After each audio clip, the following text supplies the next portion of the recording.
Welcome back, pet parents. I have the wonderful Miss Amy Renz back with us today on the Pet Parenting Reset.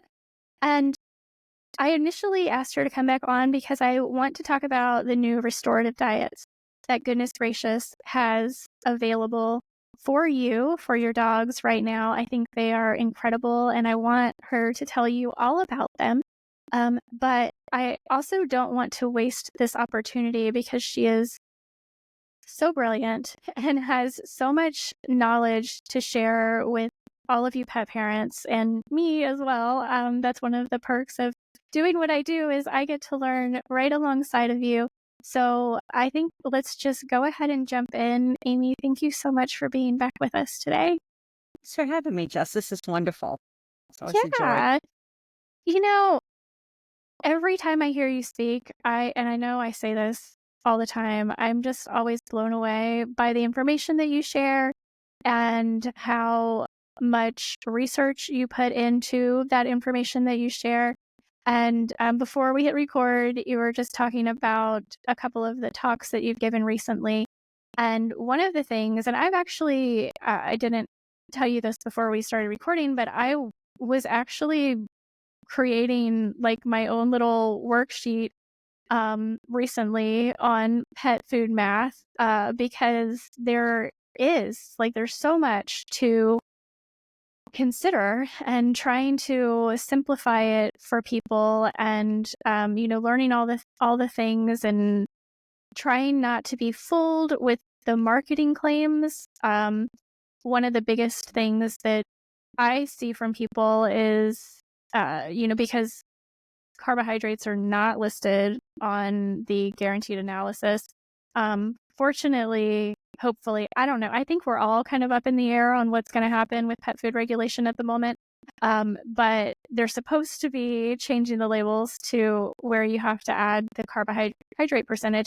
But even so, something so basic to you or me is like a dry food diet versus a high moisture diet.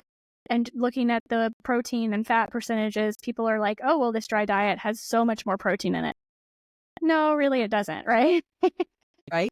So I'd love for you to kind of explain some of that to people to help them kind of get past all that marketing and maybe understand a little bit better about, comparing labels of foods because it is apples to oranges a lot of times. It is. It is. Yeah.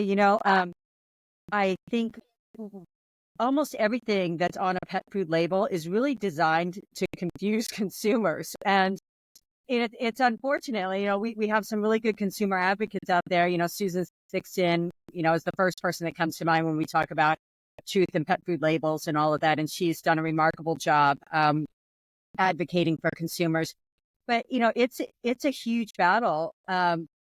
AFCO, the American Association of Feed Control Officials that regulates pet food, it's the board, the people that sit on those, committees and those panels with AFCO are trade association members of and Big Pet Food sits on those trade associations. So, you know, what becomes regulation and what becomes the narrative around pet food is really what Big Kibble wants us to hear. So there's a lot on a pet food label that we kind of have to cut through in order to get at the nutrients of what we're feeding our dogs and our cats. And one of the biggest things that I even see on real food packaging that can be confusing to consumers is something that you see a lot of times on raw food, freeze-dried food, a little bit on gently cooked food. And it's that, claim about 90% meat and bone or 90 to 95%, meat and organs, and whether or not that's actually useful information. And so many people think it is. But here's something, right, to think about is that think about it being Taco Tuesday, right? You going into the grocery store aisle and you're going to go buy some ground beef, and you walk down the meat aisle and you have a package of 80% lean ground beef and you've got a package of 92% lean ground beef, right? And there's a huge price difference between the two of them. And it's because the 92% lean ground beef has a lot more protein in it than fat. And so there's 3 times more protein in that 92% lean ground beef than there is fat, but the 80% lean ground beef is more fat than protein.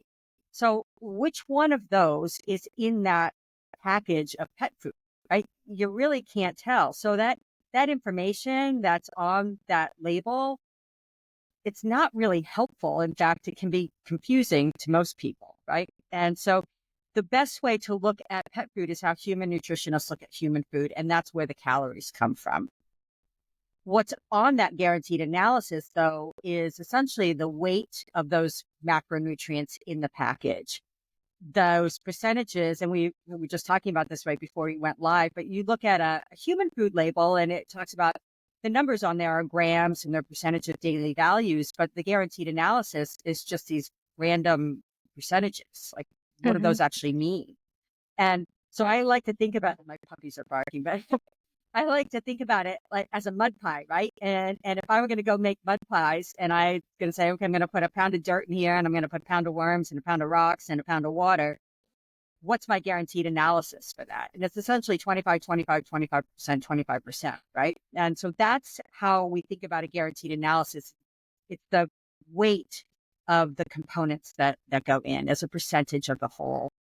Carbohydrates, as you mentioned, aren't listed currently on pet food labels. They will be, but not for several years. And so you have to figure out first what that carbohydrate number is. And that's essentially by subtracting, adding up all of those things that we see on that guaranteed analysis, plus ash, which sometimes is there and sometimes is not. And if it's not there, you use 6% for dry food and 2% for a wet food, right? Those are good rules of thumbs. And you add up all that stuff and you subtract it from 100. And that's going to give you your carbohydrate. And then essentially you've got to know from there that there's 4 calories in every gram of protein and every gram of carbohydrate and 9 calories in every gram of fat. And so the math of it, and I'll share with you a link to a worksheet, cheat sheet that we have so you can publish it for your listeners. But it's essentially, you multiply your protein times 4, your carbohydrate times 4, and your fat times 9, and you add all that up, right? And then you take your protein and divide it by your total. And that's going to give you your percentage of protein. And you do the same for the fat and the same for the carbohydrate. And when you get those numbers, you've done it right because all those numbers add up to 100. Because protein plus fat plus net carbohydrate equals 100% of calories. Fiber, ash, moisture, they might be on a pet food label, but there's no calories in those things. So then you say, okay, I've got these numbers, right? So how do I evaluate that? How do I know that that's healthy for my dog? And there's, it's not right for everybody, but it is a well-respected, well-recognized standard, the ancestral diet standard, right? And it basically says that our dog's wild ancestors got 49% of their calories from protein, 44% of it from fat, and 7% from carb.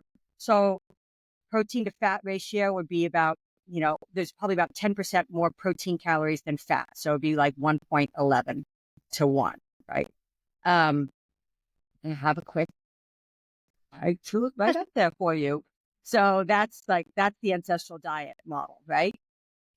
We do, and we'll talk about this when we get into our restorative diets. We do more of an what we call an epigenetic diet model, which is a little higher on protein, a little bit lower on fat, about the same on carbs, to address certain needs that we see modern dogs have today, and issues and challenges that they have to deal with that their wild ancestors did not. So that's essentially the math of it all. If you're going to try to there's a couple of quick and dirty hacks you can do. Because otherwise you're going to have a pet food label and your calculator and try to make sense of all of that as you're standing in the aisle with the freezer door open, wondering which one do I buy.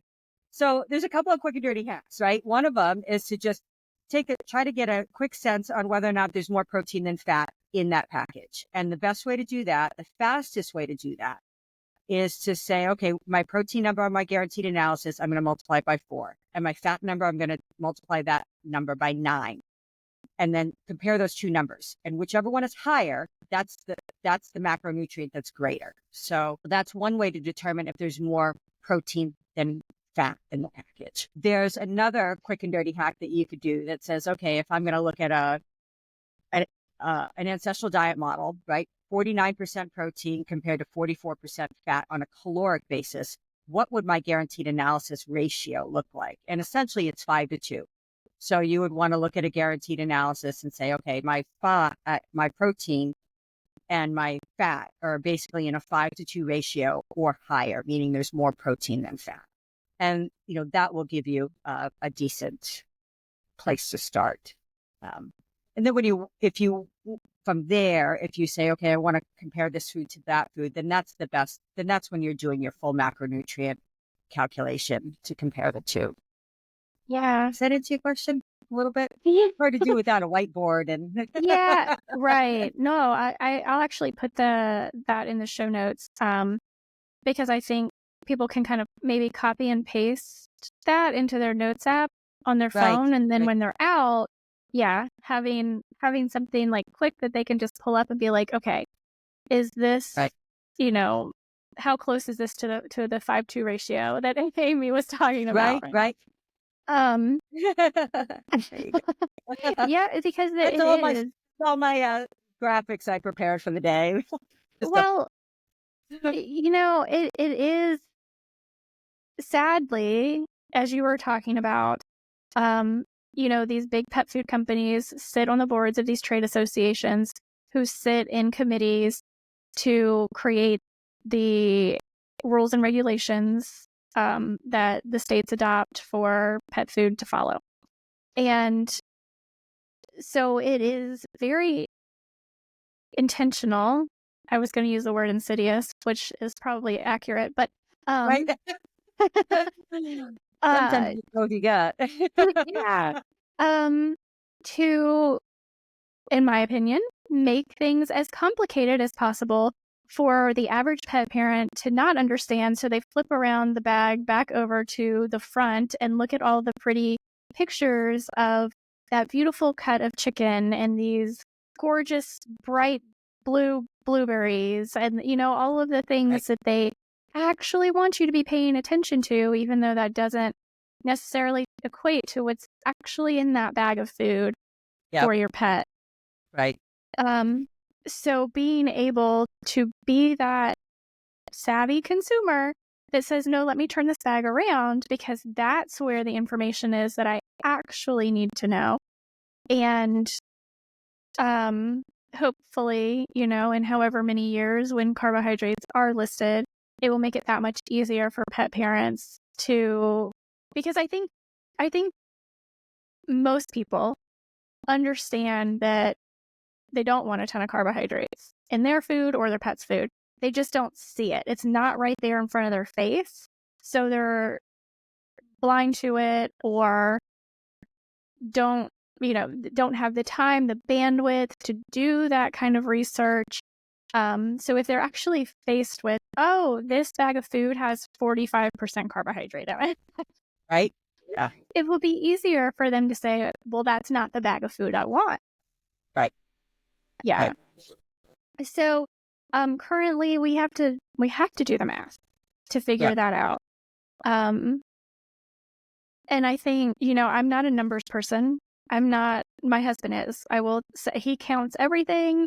He looks at everything as a number. We will walk into a restaurant and he will say there are 32 people in here and the average check is $15 and how is this place staying in, but you know what I mean? Like Right. he just does that. He'll count the ceiling tiles at the doctor's office. Like that's his thing.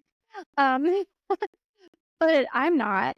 So I would actually have to pull out my calculator and do the math and say, okay, they're telling me that protein is at 32%, whatever it is they're Right. telling me that protein is at. And figure it out and I'm sorry, subtract by 100. And also having to know that ash is often not listed. Like that's a thing as well that people don't always know or understand. So when we are, how do you look at a dry food versus say a gently cooked food? What are some of the things that you're looking at there?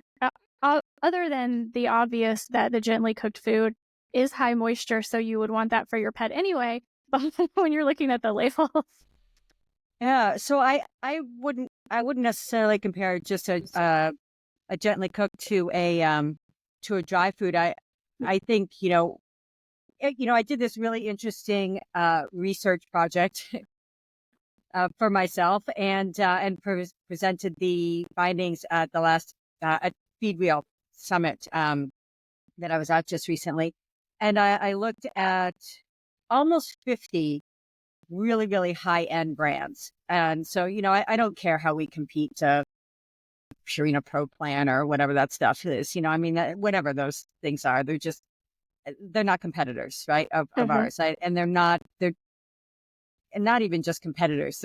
They're ultra processed foods, right? So, but when we look at the bucket or of real foods, right? So the ones that are healthy for our companion animals, those would be the ones that you might find on Susan Thixton's list, right? Or Dr. Judy Morgan has a list of pet foods. So these are companies that they vetted, and these are really great brands. And if somebody's going to feed a commercially prepared food and not do it yourself at home, that's the awesome place to start, right?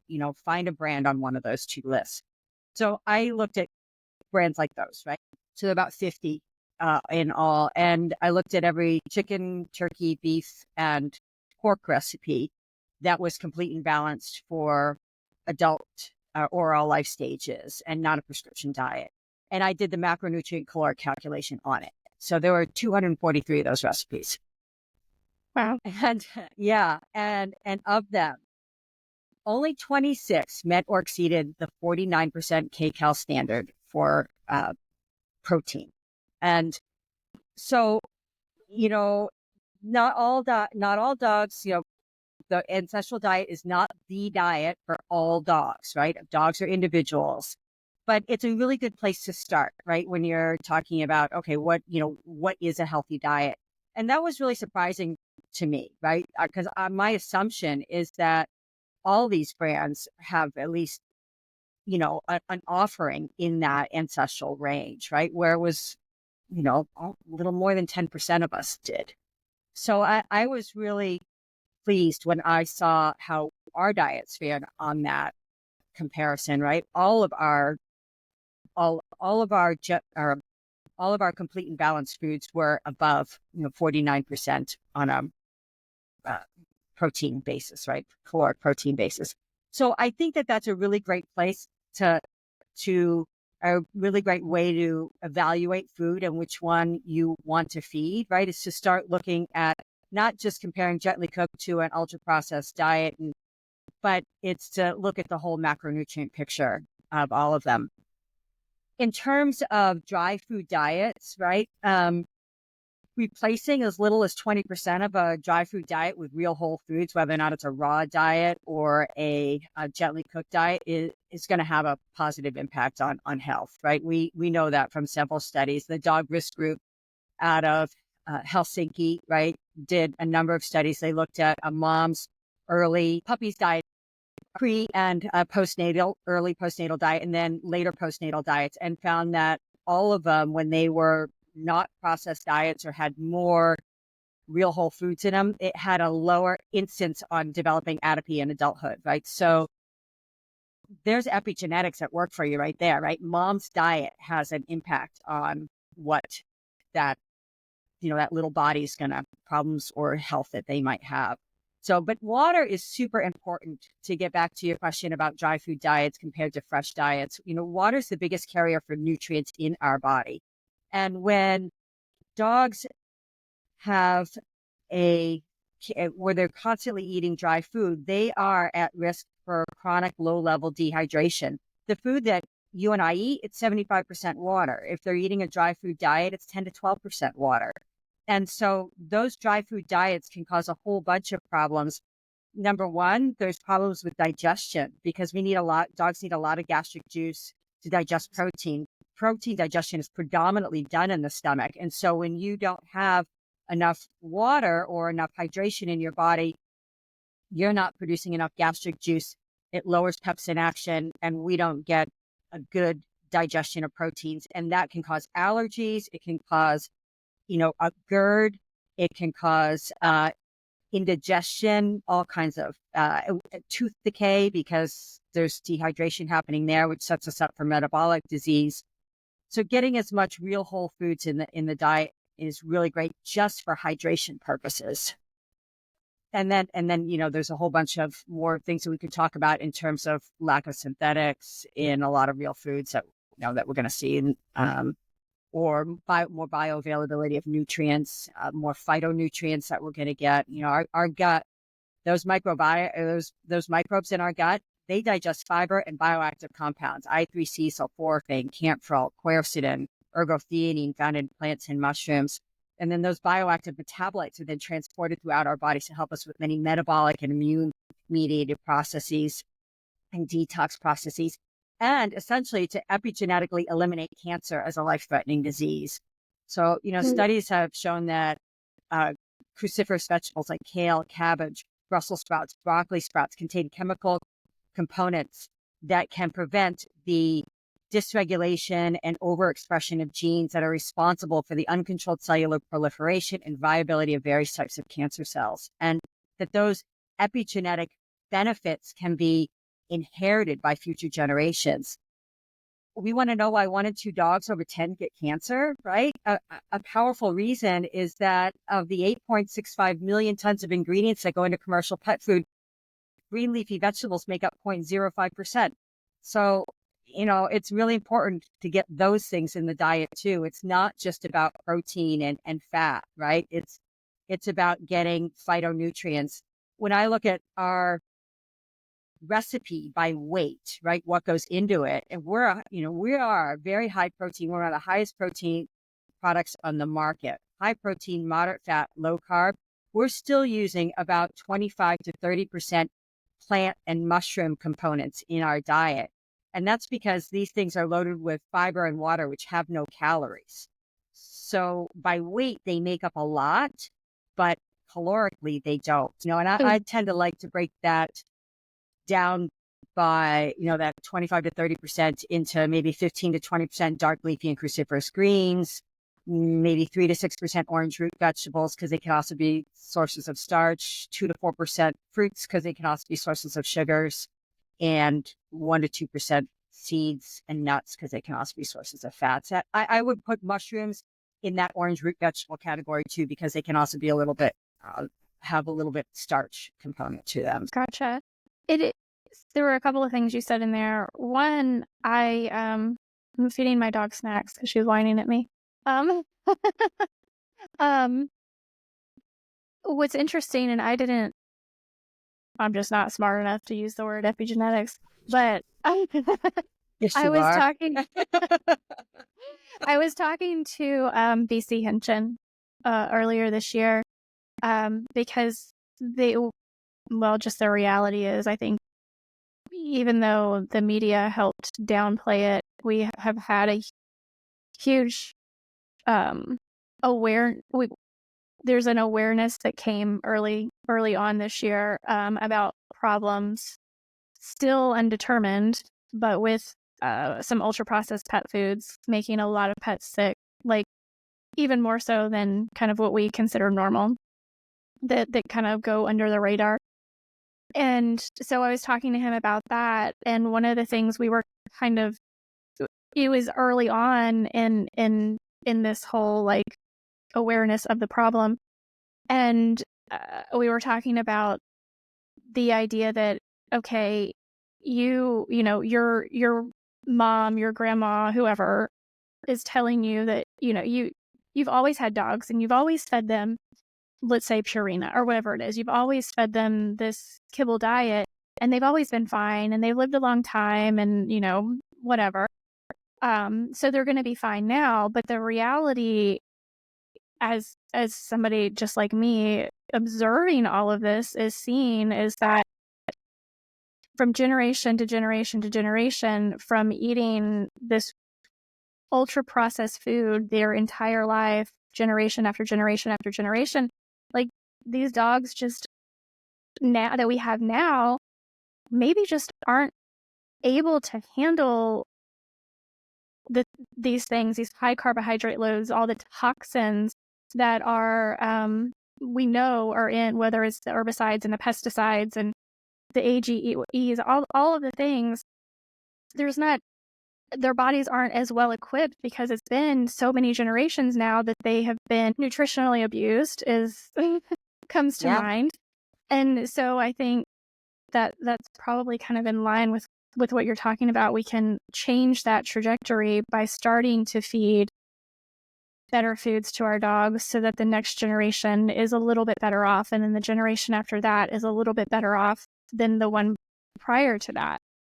Yeah, absolutely, Jess. Right on. I think one of the biggest challenges our dogs face today that their wild ancestors did not is being deconditioned, not having enough muscle to fat in our body. Fat is like it's the biggest metabolic organ that we have in our bodies, right? And muscle muscle is medicine, and it's connected to everything. It's connected to our brain health. And so, you know, when we're deconditioned, there are more pro-inflammatory substances floating around in our bodies that fuel oxidative stress, insulin resistance, inflammation, um, leaky gut, all these problems. Our dogs they're deconditioned because of the diets that their parents, grandparents, great grandparents ate, right? Not necessarily because of what we're feeding them today or because we don't get them out for enough walks or all that kind of stuff. They're just epigenetically set up to be deconditioned. And, epigenetic transgenerational inheritance, right, of the propensity to be fat and sick, right? Those are big, long words, but they basically mean whatever our grandparents and great grandparents, and that matters. And, the epigenetic transgenerational inheritance of the propensity to be fat and sick is a real thing, right? And it's fueled by those ultra processed diets, lack of exercise, stress, and a rising level of toxins in our food, our water supply, and our environment. And, again, when we talk about 60% of our dogs or cats being, even more for our cats are over 60%. It's that, right? Yeah. And so it has to be counteracted by the diets our dogs eat today. It just does. Well, and I think it's also why, one of the things I find myself doing so often with clients that I work one-on-one with is almost like a therapist, like, please don't beat yourself up. Like you thought, they come to me and they're like, I thought I was doing, I've even had, because I'm a mentor in Dr. Ruth's program. And so I have students that have gone through the program underneath of me and graduated and come back to me asking me to help them with their pets. And I'm like, this stuff. Why are you coming to me? But they feel so defeated because they feel like they've done everything right and still something has happened to their pet. And I'm like, you have done everything right and it is the most you can do. And okay, maybe we can make a few tweaks here or there. But, you have to realize that we have no idea what happened to this dog or this cat before you adopted them. We have no idea what happened to their parents or their parents before them. And so we just have to kind of be a little gentler with ourselves, even if we think we're doing all the right things, that nature is still things are still going to happen. And so that kind of does lead me into the fact that things do happen. And when they do, sometimes, it's so funny, I was actually just recording with Dr. Chris Besant right before jumping on with you. So I was talking about this exact same thing where sometimes, even though I very strongly feel like for so many animals, if they are eating an ultra-processed diet, a lot of the times we can transition them to a fresh food diet and we're going to see a lot of improvement just by doing that. But even so, there are instances where we need more support. Sometimes we need nutritional adjustments. And so I know you have worked for quite some time with some really amazing people, Dr. Ruth Roberts, Angela Ardolino, Rita Hogan, to put these restorative diets together. It's okay. Everybody listening is a pet parent. So. So I would love for you to tell me a little bit about the new restorative diets that Goodness Gracious has available. Yeah, I'd love to. I I want to segue into that for just, kind of wrapping up one of the things that you're talking about as Yeah. you're talking, and what came to mind is my audience. I don't know if you can see her back there, but Aw. um, that's wolves. So I read this really interesting study. Wolves can live 20 plus years, and the larger they are, the longer they live. Our dogs, huge study done, 13 million dogs, right? Study done by Mars, found that average lifespan or average age of time of death is 10.6 years. So our dogs live 10.6 years, and the larger they are, the shorter their lifespan, right? Why? Wolves live intact through natural selection, right? Survival of the fittest. Our dogs exist through artificial selection. We breed a curated population of them because we want them, and then we desex or destroy most of the rest, right? So, what's the result of this natural versus artificial selection for the last 13,000 to 130,000 years, right? I mean, that's about how long, a little bit up in the air. It's a 10, order of magnitude difference, but we've been domesticating dogs for a long, long time. So what's the result of that artificial selection for at least the last 13,000 years? Some studies have found that wolves have antioxidant generating superpowers. Mm. Our dogs do not. Our dogs actually instead accumulate lipid damage. So over time, excessive storage of fat in our tissues causes things like um, inflammation, oxidative stress, mitochondrial dysfunction. So mitochondria are those little power plants inside our cells. So they create energy, but like any factory, they pollute, and a lot of free radicals come from mitochondria. Um, but it causes this in our brain and our peripheral nervous system, which is in charge of voluntary and involuntary functions like mobility and urination and digestion. So when we start to see those problems happening in our dogs, this can be a reason.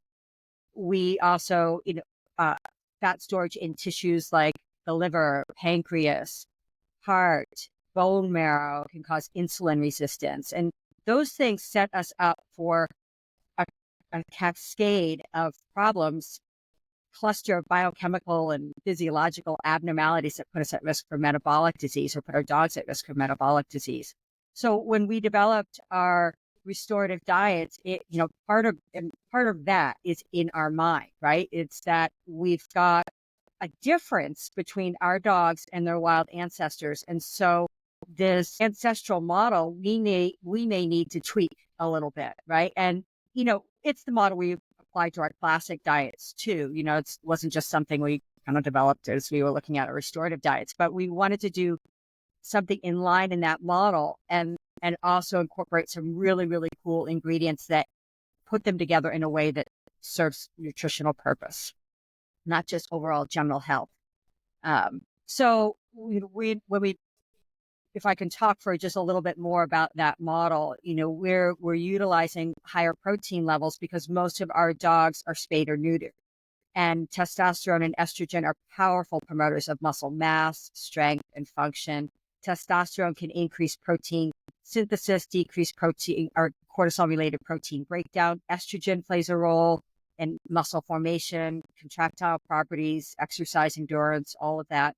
And muscle is super important. It's not just for mobility, but anytime our muscles do work, they release myokines, which are little protein signaling molecules, and they're picked up by the brain. And they help with learning and memory and healthy emotional behaviors, and something really cool called BDNF. BDNF, it stands for brain derived neurotrophic factor, and it supports the survival, growth, and health of our brain cells.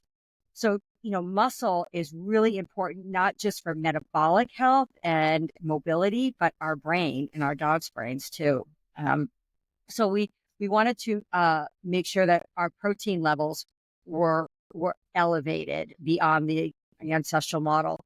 We wanted to look at fat, right? Because fat, if we've got dogs that have issues with accumulation of fat in their diet, and we know that prolonged not only prolonged high carbohydrate diets cause insulin resistance, but so do prolonged high saturated fat diets, in particular the palmitic and stearic acids that we find in muscle meats. So choosing high protein but lean muscle meats was really important for us in these diets. And then also an abundance of beautiful mushrooms and dark leafy greens and cruciferous vegetables, because when we look at the whole picture of what our dogs eat, a high protein, moderate fat, low carb diet, plants and fungi play a necessary role, right? They're the source of the antioxidants that protect the fats in our foods and the fats in our bodies from damage. Vitamin E and carotenoids do this really well. Carotenoids are found in dark leafy and cruciferous greens, as well as orange root vegetables. Um, they're also alkalizing to the body. So protein is acidifying, so they counteract the acidifying effects of a high protein diet. And some of our ingredient choices, like in our kidney diet, can actually lower uremic toxins. So uremic toxins are the natural byproduct of protein and fat digestion.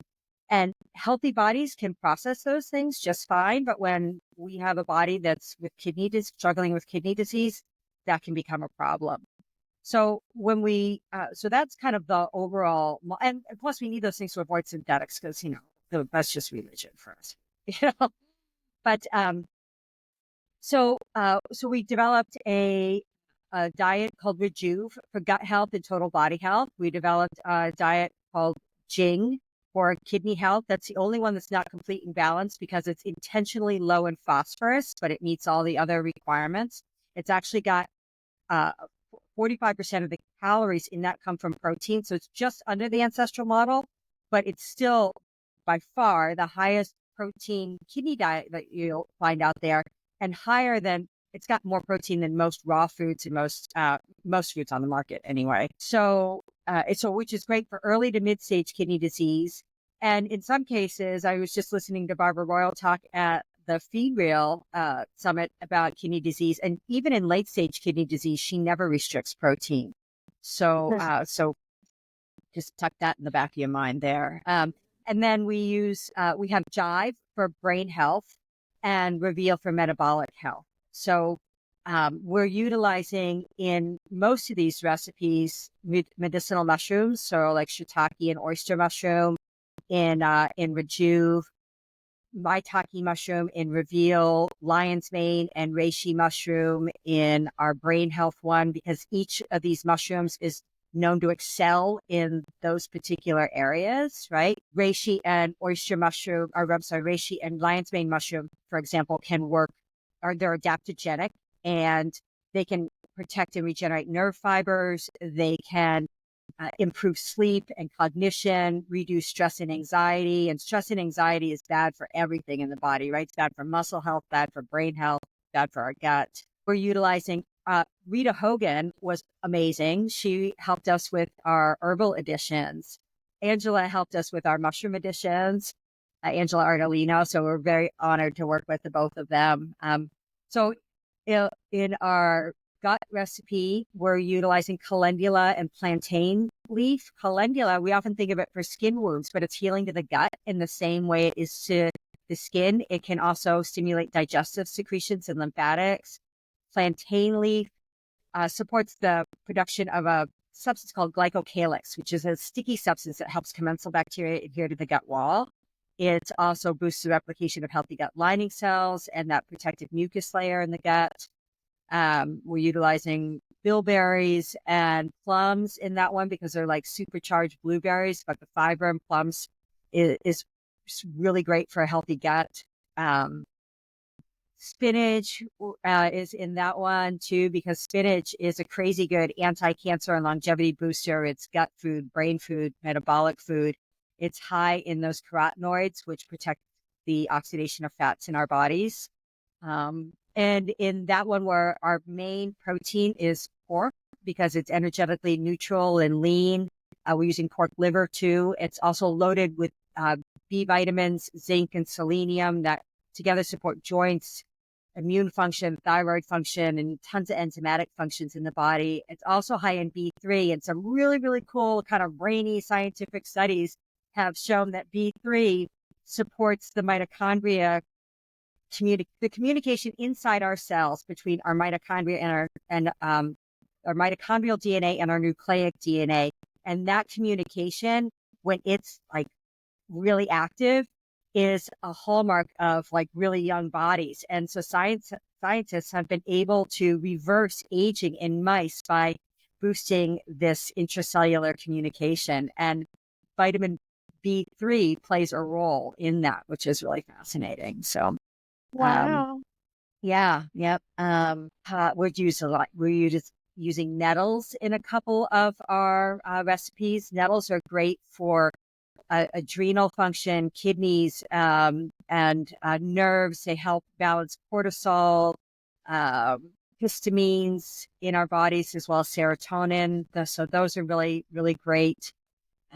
Our kidney diet, we're using marshmallow root and blackberry leaf because they can, and ginger root because they can strengthen and tone kidney function, right? And Mm. prevent UTIs and do a whole bunch of really good stuff for kidney health. So they're really, really fascinating recipes. We're I love our sprouts. I can't even stop talking about them. So we're using we partnered with a local woman-owned farm that makes grows organic broccoli sprouts and mung bean sprouts, and so we're using those in some of our recipes, which I'm really, really excited about. Oh, I love that. I mean, I can go on and on, but you probably have to cut me off. So No, it's okay. I love that, and I love that you're passionate about them, because they look absolutely amazing. And, um, you mentioned the kidney diet a couple of times, and you kind of made a point to talk a little bit about, um, Dr. Barbara Royal and not doing low protein for kidney, and that is a big I think that's pretty controversial. I happen to be kind of in agreement with that, and it's been one of those things. I actually was just instructing one of my students the other day because for her homework, she was like, "Well, I'm going to make the kidney diet for my dog," and I'm like, "Please do not." Like there is, I do not want that lower protein in your dog. Um, and I think there's so much to weigh there, which I think there is. That's why there's so much controversy because on one hand, we do want lower phosphorus because, the kidney just can't function, it is not functioning the way it's supposed to be. It can't handle the same amount of, filtration of toxins, of phosphorus, of even, breaking down proteins and all of that. But on the other hand, our dogs and cats are carnivores, and I know there's also controversy on that. Omnivorous, carnivores for dogs, whatever. They're carnivores. They're all carnivores. They need meat. They need the essential amino acids from meat to thrive, to survive. And when we decrease the protein in their diet, their body has to get those amino acids from somewhere. So they're literally going to cannibalize their own muscle in their body.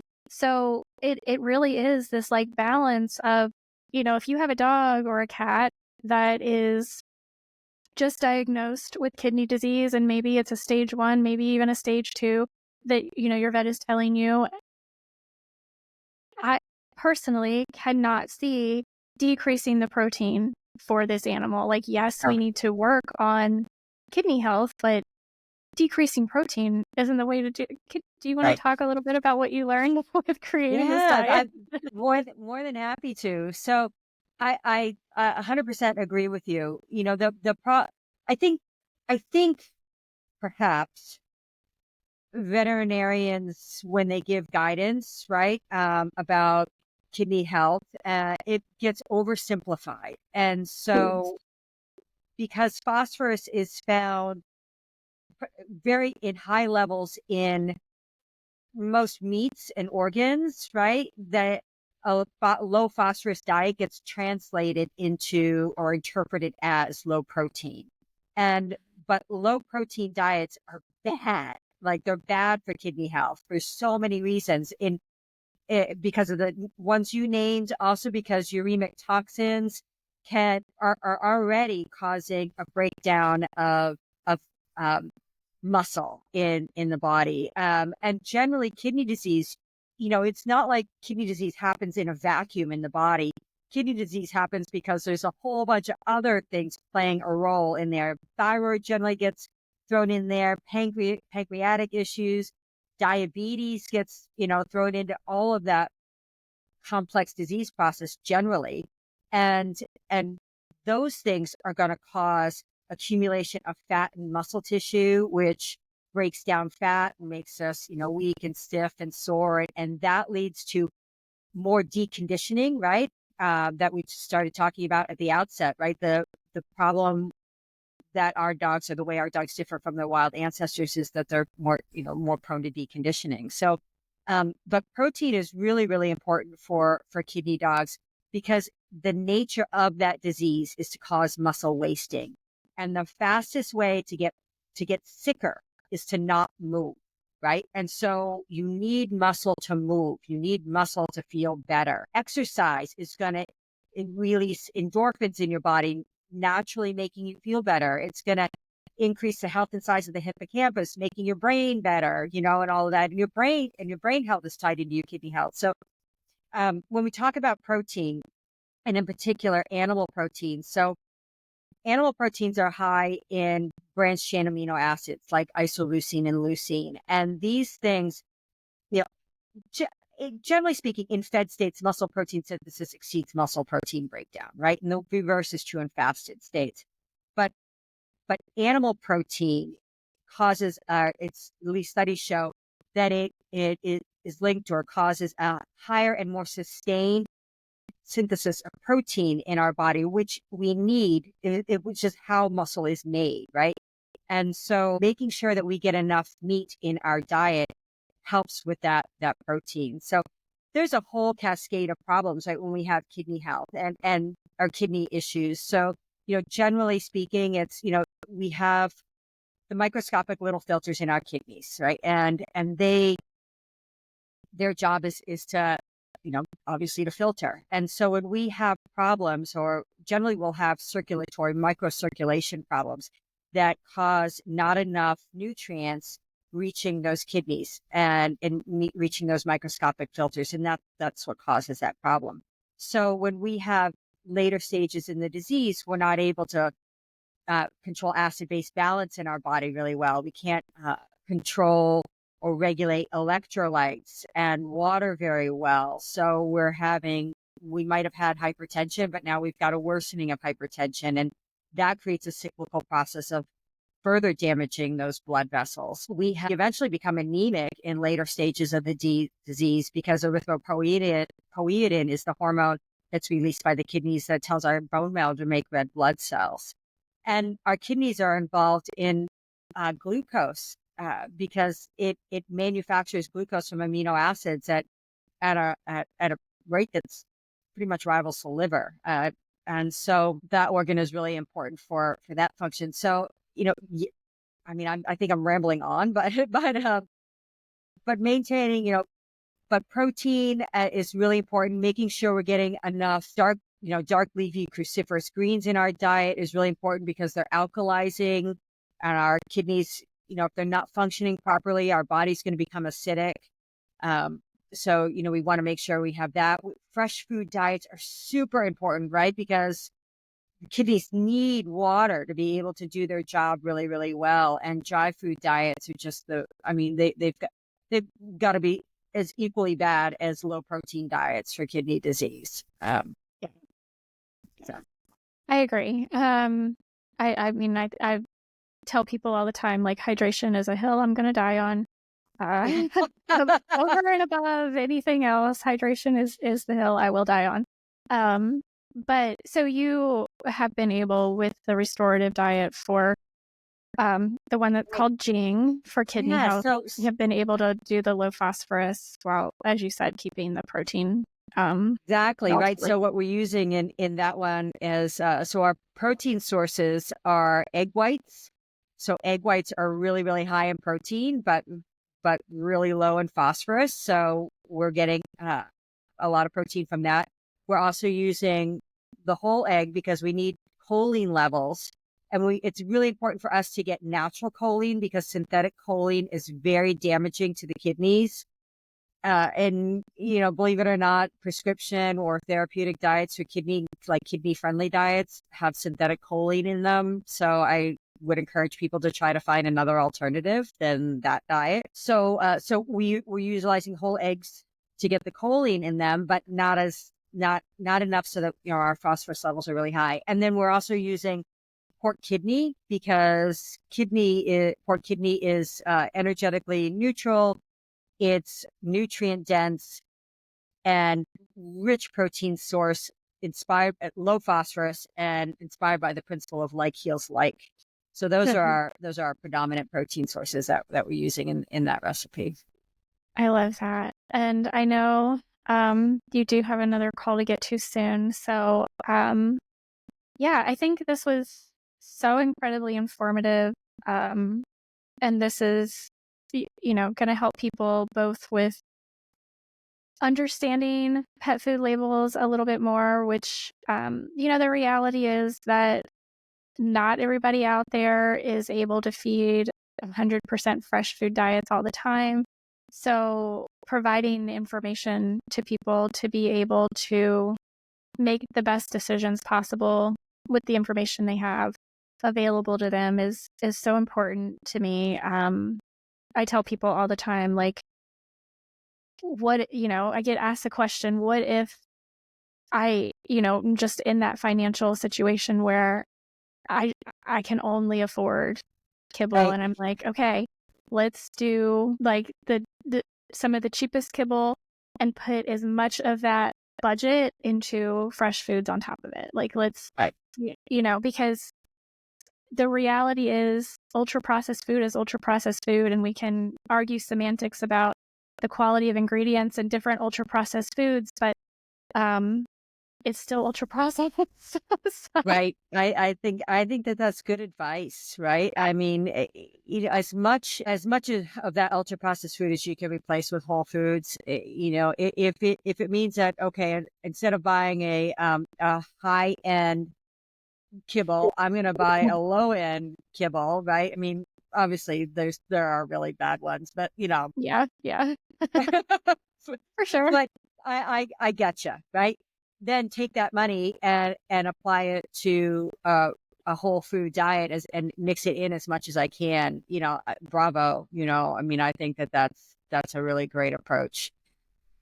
Yeah, Yeah, and but our I diets, totally they're designed to be, all of them are designed to be either the whole food or a mix in or a topper. I mean, that was really important for us too. Is we've got herbs and medicinal mushrooms in there at therapeutic levels, but they are things that you can have every day, and for the long term, because kidney disease really is it's not something you cure. It's just something that you slow the progression of.